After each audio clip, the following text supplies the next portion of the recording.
নুসরাত ফারিয়া মাথার একজন বাংলাদেশী চলচ্চিত্র অভিনেত্রী, মডেল, গায়ক, টেলিভিশন উপস্থাপক এবং রেডিও জকি। নুসরাত 1993 সালের 8 সেপ্টেম্বর চট্টগ্রামে জন্মগ্রহণ করেন। তার দাদা একজন সেনা কর্মকর্তা হওয়ায় তার শৈশব কাটে ঢাকার সেনানিবাসে। তিনি 2020 সালের রনি রিয়াদ রাশিদের সাথে বিবাহ বন্ধনে আবদ্ধ হন।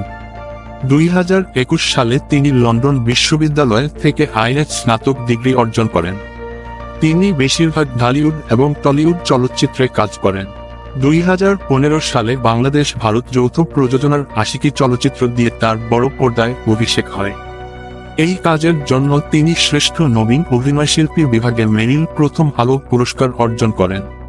তার প্রথম চলচ্চিত্রের সাফল্যের পর তিনি হিরো 4 2016 সালে, বাদশা, দ্য ডন 2016 সালে, প্রেমী ও প্রেমী 2017 সালে এবং বর্ষ 2 একটরুল 2017 সালে এর মতো আরও বেশ জনপ্রিয় চলচ্চিত্রে অভিনয় করেন।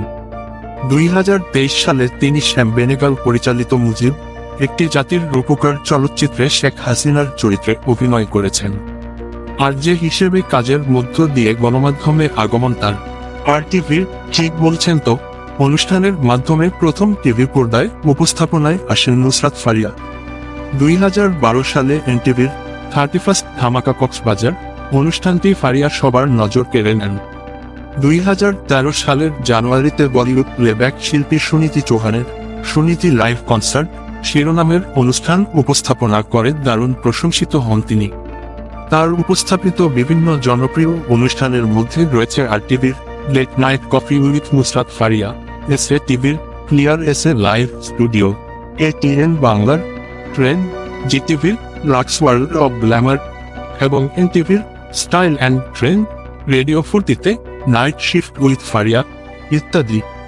এছাড়া নুসরাত ফারিয়া ডট নামে ফ্যাশন হাউসের ব্র্যান্ড মডেল এবং Fair and Lovely, Symphony, Citycell রিচার্জের বিজ্ঞাপনচিত্রের মডেল হয়ে কাজ করেন। অভিনেত্রী মাহিয়া মাহির সঙ্গে জাজ মাল্টিমিডিয়ার সম্পর্কের অবনতি ঘটলে জাজ মাল্টিমিডিয়া তাদের নতুন নায়িকা হিসেবে নুসরাত ফারিয়াকে সবার সামনে তুলে ধরেন এবং বাংলাদেশ ভারত যৌথ প্রযোজনার চলচ্চিত্র প্রেমী ও প্রেমীর অভিনেত্রী হিসেবে ঘোষণা করেন। তবে প্রেমী ও প্রেমী নুসরাত ফারিয়ার প্রথম চলচ্চিত্র নয়। 2014 সালের রেদওয়ান রনি পরিচালিত মরীচিকা চলচ্চিত্রের নায়িকা হিসেবে অভিনয়ের জন্য চুক্তিবদ্ধ হয়েছিলেন নুসরাত ফারিয়া, কিন্তু অজ্ঞাত কারণে চলচ্চিত্রটির কাজ শুরু হয়নি। বরং কিছুদিন পরে চলচ্চিত্রের নাম এবং পাত্র পাত্রী বদল করে রেদওয়ান রনি নতুন চলচ্চিত্রের কাজ শুরু করেন।